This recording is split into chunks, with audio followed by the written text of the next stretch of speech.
In this poem of Dr. Jose Rizal, he celebrates the beauty and comfort of one's native land. The poet describes the sweetness of being in familiar surroundings where the sun shines warmly, the breeze is refreshing, and even death feels tender and comforting, especially in the embrace of loved ones.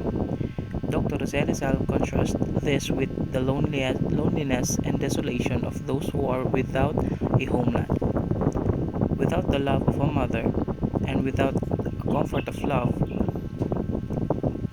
the poem emphasizes the profound connection between one's sense of belonging, love, and the land of one's birth.